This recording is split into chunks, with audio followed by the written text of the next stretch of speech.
Assalamualaikum warahmatullahi wabarakatuh. Saya Gladys Triana Riwita dengan NIM 12120120900, Prodi Hukum Keluarga kelas C. Baik, di sini saya akan menjawab soal. Untuk soal yang pertama yaitu ada beberapa teori dalam kajian sosiologi keluarga. Adapun teori sosiologi dalam keluarga, yang pertama ada teori struktural fungsional. Bagian-bagian dari sistem dengan cara kerja pada setiap bagian yang terorganisir. Pendekatan teori struktural fungsional dalam menganalisis peran keluarga agar dapat berfungsi dengan baik. Hal ini bertujuan untuk menjaga keutuhan keluarga di masyarakat. Individu yang menjadi komponen dari sebuah struktur sosial bukanlah dilihat dari sudut biologis, tapi dilihat dari person yang menduduki posisi atau status di dalam struktural sosial tersebut. Yang kedua yaitu teori sosial konflik, adalah proses perubahan dari tatanan sosial yang lama ke tatanan sosial yang baru yang disesuaikan dengan kebutuhan dan kondisi keluarga. Asumsi dasar yang melandasi teori konflik sosial adalah yang pertama yaitu manusia tidak mau tunduk pada konsensus. Yang kedua, manusia adalah individu otonom yang mempunyai kemauan sendiri tanpa harus tunduk pada norma dan nilai manusia secara garis besar dimotivasi oleh keinginannya sendiri. Yang ketiga, konflik adalah endemik dalam grup sosial. Yang keempat, tingkatan masyarakat yang normal lebih cenderung mempunyai konflik daripada harmoni.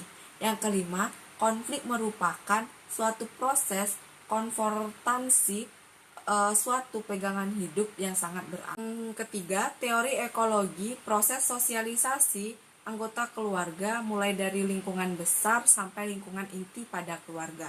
Pendekatan ekologi atau ekosistem menyangkut hubungan interdependensi antara manusia dan lingkungan di sekitarnya sesuai dengan aturan norma kultural yang dianut.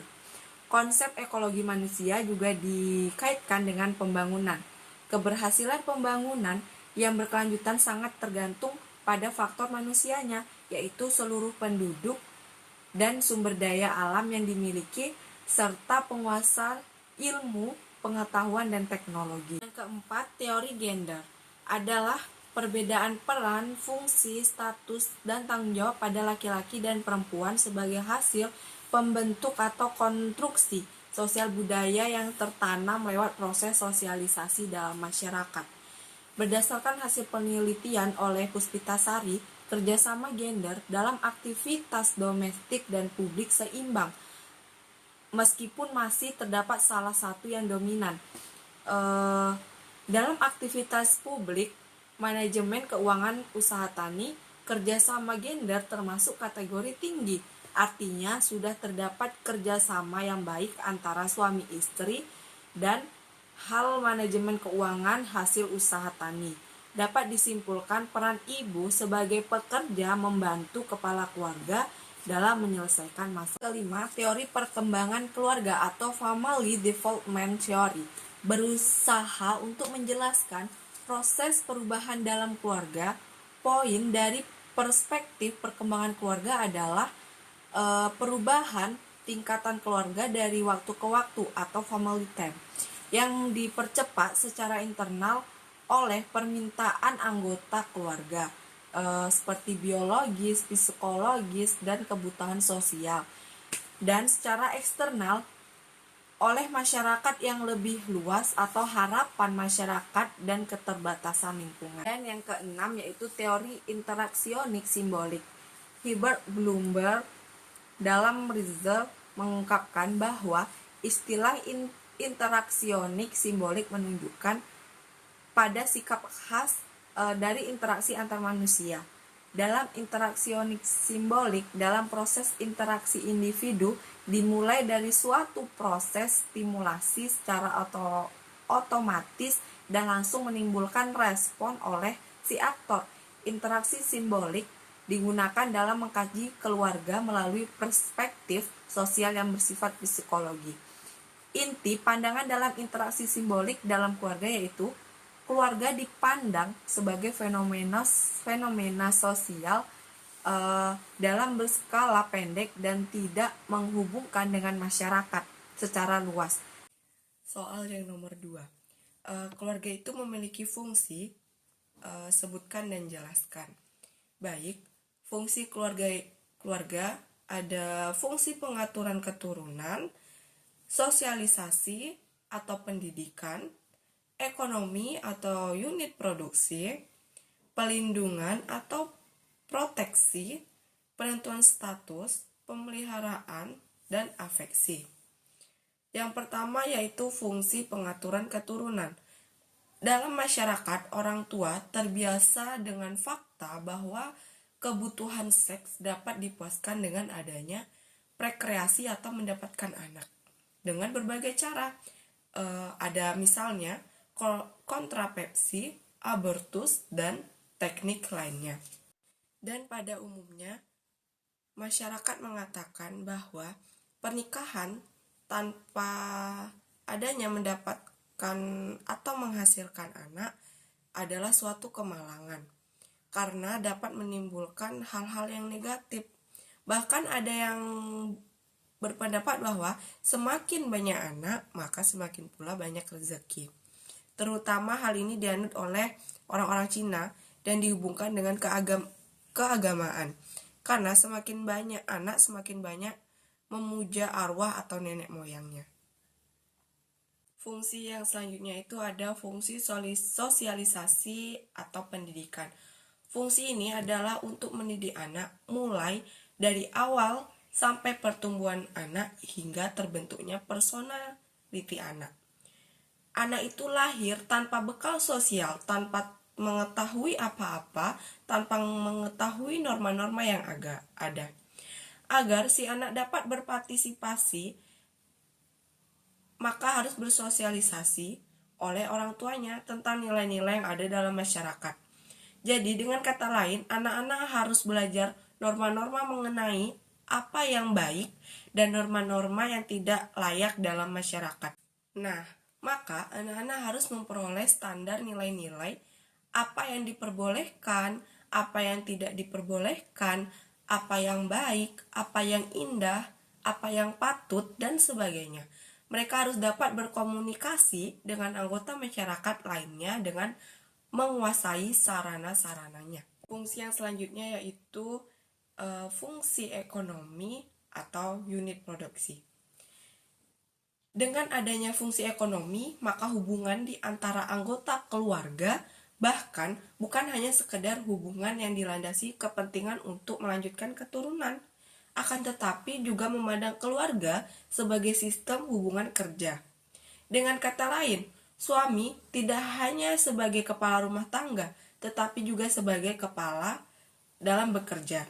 Jadi, hubungan suami istri dan anak-anak dapat dipandang sebagai teman sekerja yang sedikit banyak juga dipengaruhi oleh kepentingan dalam bekerja sama. Fungsi ini jarang sekali terlihat pada keluarga kota dan bahkan fungsi ini dapat dikatakan berkurang. Yang selanjutnya itu fungsi pelindungan atau proteksi. Fungsi ini adalah melindungi seluruh anggota keluarga dari berbagai bahaya yang dialami oleh suatu keluarga. Keluarga adalah tempat perlindungan atau perlindungan bagi semua anggota dan tempat untuk menciptakan ketenangan dan kehangatan, berada dalam suasana yang saling melindungi. Berarti keluarga perlu menjadi tempat yang aman, nyaman, dan tentram bagi semua anggota keluarga. Dan orang tua berhak untuk menanyakan kepada anak apa yang membuat dia tidak tenang dan apa membuat dia yang tidak nyaman, hingga bisa diselesaikan di dalam keluarga. Yang selanjutnya itu fungsi pelindungan atau proteksi. Fungsi ini adalah melindungi seluruh anggota keluarga dari berbagai bahaya yang dialami oleh suatu keluarga. Keluarga adalah tempat perlindungan atau perlindungan bagi semua anggota dan tempat untuk menciptakan ketenangan dan kehangatan, berada dalam suasana yang saling melindungi. Berarti keluarga perlu menjadi tempat yang aman, nyaman, dan tentram bagi semua anggota keluarga. Dan orang tua berhak untuk menanyakan kepada anak apa yang membuat dia tidak tenang dan apa membuat dia yang tidak nyaman, hingga bisa diselesaikan di dalam keluarga. Fungsi yang selanjutnya yaitu ada fungsi penentuan status. Jika dalam masyarakat pasti ada nih perbedaan status yang besar, maka keluarga akan mewariskan statusnya pada tiap-tiap anggota atau individu, sehingga tiap-tiap anggota dapat mempunyai hak-hak istimewa. Perubahan status ini biasanya melalui perkawinan, hak-hak istimewa keluarga, misalnya menggunakan hak milik tertentu dan lain sebagainya. Jadi status dapat diperoleh melalui aksi status maupun aksiobet status. Fungsi yang selanjutnya yaitu fungsi pemeliharaan. Keluarga memiliki dan berkewajiban untuk memelihara keluarganya. Apabila anggota-anggota keluarga ada yang sakit, menderita, dan tua, ini pada setiap masyarakat berbeda-beda. Akan tetapi sebagian masyarakat membebani keluarga dengan pertanggungjawaban khusus terhadap anggota keluarganya bila mereka tergantung pada masyarakat. Seiring dengan perkembangannya zaman yang makin modern dan kompleks ini, sebagian dari pelaksanaan fungsi pemeliharaan ini lambat laun mulai banyak diambil alih dan dilayani oleh lembaga-lembaga masyarakat. Misalnya rumah sakit, rumah-rumah yang khusus untuk melayani orang-orang jompo. Fungsi yang selanjutnya yaitu fungsi afeksi. Dalam keluarga terjadi hubungan sosial yang penuh dengan kemesraan. Salah satu kebutuhan dasar manusia adalah kebutuhan kasih sayang. Maka ini peran penting bagi orang tua atau keluarga untuk memberikan kasih sayang, perhatian, menunjukkan kasih sayangnya terhadap anaknya.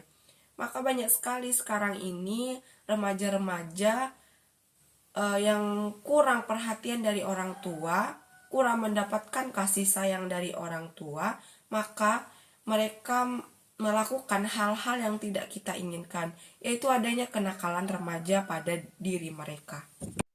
Soal yang nomor 3, faktor yang mempengaruhi pertumbuhan individu.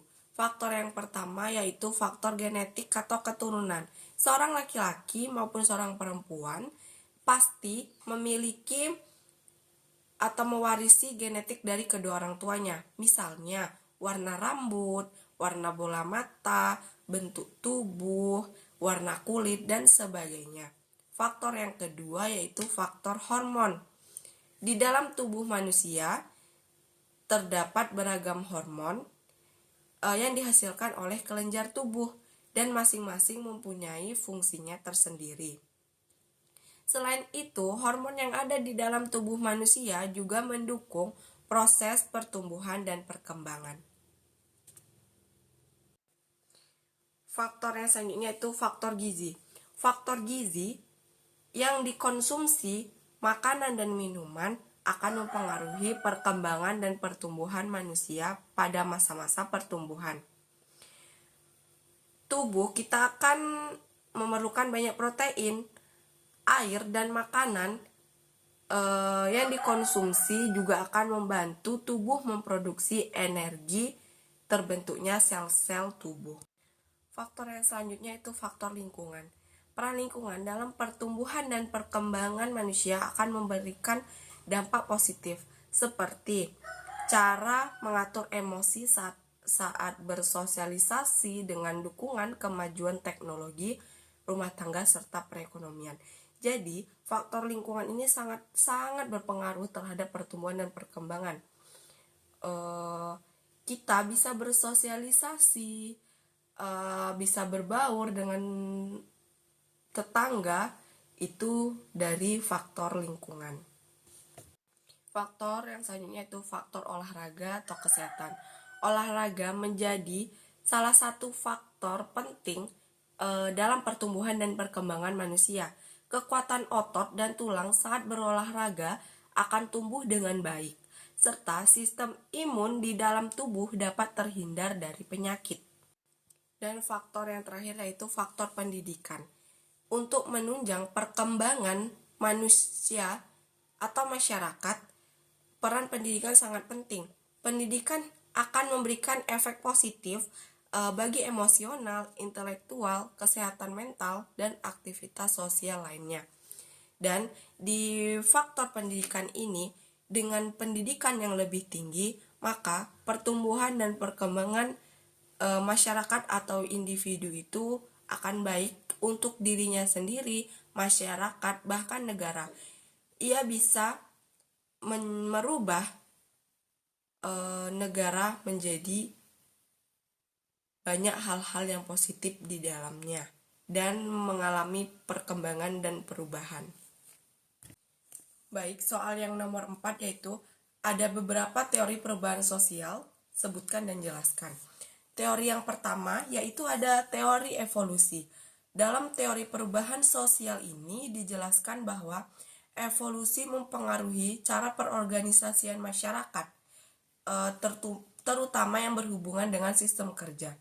Berdasarkan pandangan tersebut, Tonis berpendapat bahwa masyarakat berubah dari peradaban yang sederhana ke peradaban yang tingkatnya lebih kompleks, mulai dari masyarakat tradisional yang memiliki pola sosial komunal, yaitu pembagian dalam masyarakat yang disarankan atas siapa yang lebih tua, bukan pada prestasi personal individu masyarakat. Teori yang kedua yaitu teori konflik. Dalam teori ini, perubahan sosial ini memandang kepada konflik sebagai sumber terjadinya perubahan sosial dalam masyarakat. Teori ini memandang masyarakat dalam dua kelompok atau kelas yang saling berkonflik. Kelompok sosial dalam masyarakat ini dapat dianggap sebagai majikan dan pembantunya, dengan kepemilikan harta dan hak atas hidup yang lebih banyak oleh kaum yang berkuasa dan minimnya bagi kaum yang pekerja, sehingga terjadinya revolusi yang berakibat dalam terjadinya perubahan sosial. Teori yang ketiga yaitu teori Dahrendorf. Teori perubahan sosial oleh Dahrendorf ini berisi tentang hubungan stabilitas struktur sosial dan adanya perubahan sosial dalam masyarakat itu sendiri. Perubahan-perubahan yang terjadi dalam struktur kelas sosial akan berakibat pada nilai. Kepentingan dalam hal ini dapat menjadi nilai serta realitas dalam masyarakat. Kepentingan sosial, apabila kepentingan itu saling bertabrakan, maka sudah tentu terjadinya konflik dari segi ekonomi. Misalnya, kepentingan buruh tani dan pekerja pabrik, kenaikan upah kerja dapat mempertahankan hidupnya. Soal yang nomor 5. Sebutkan proses terbentuknya perubahan sosial dan berikan penjelasan. Adapun proses terjadinya perubahan sosial yang terjadi di lingkungan masyarakat dalam kondisi dan jangka waktu tertentu yaitu yang pertama difusi. Difusi adalah proses penyebaran berbagai unsur pembentuk sosial dan kebudayaan, yakni berupa ide, keyakinan, dan hal lainnya. Penyebaran ini bisa dilakukan dari individu ke individu atau kelompok yang lebih besar dari itu. Proses difusi kemudian dibagi menjadi dua, yaitu difusi intramasyarakat dan difusi antar masyarakat. Yang kedua, akulturasi. Akulturasi adalah proses perubahan sosial yang terjadi karena masuknya suatu kebudayaan asing ke dalam sekelompok masyarakat, sehingga unsur budaya asing itu diterima dan disesuaikan dengan kebudayaan asli masyarakat tertentu. Budaya asing tersebut masuk dan bisa diterima masyarakat tergantung bagaimana cara masuk budaya tersebut dan jangka waktu penyesuaian tersebut. Yang ketiga, ada asimilasi. Asimilasi adalah proses perubahan sosial yang timbul jika ada dua individu atau kelompok dengan latar budaya yang berbeda, kemudian berinteraksi dengan intensi dalam jangka waktu yang lama. Proses perubahan sosial ini kemudian akan menghilangkan budaya tersebut atau mengurangi perbedaan latar antar golongan masyarakat. Asimilasi ini muncul agar mencapai suatu tujuan yang sama antar golongan demi kepentingan bersama. Yang keempat ada akomodasi. Akomodasi adalah proses perubahan sosial yang menunjukkan keseimbangan dalam hubungan sosial antar golongan yang berkaitan dengan norma atau nilai yang berlaku di masyarakat itu. Seperti yang Gramsci pelajari, bahwa perubahan sosial dapat disebabkan sebagai pengaruh dan berdampak kepada perubahan struktur, organisasi, dan hubungan sosial di dalamnya.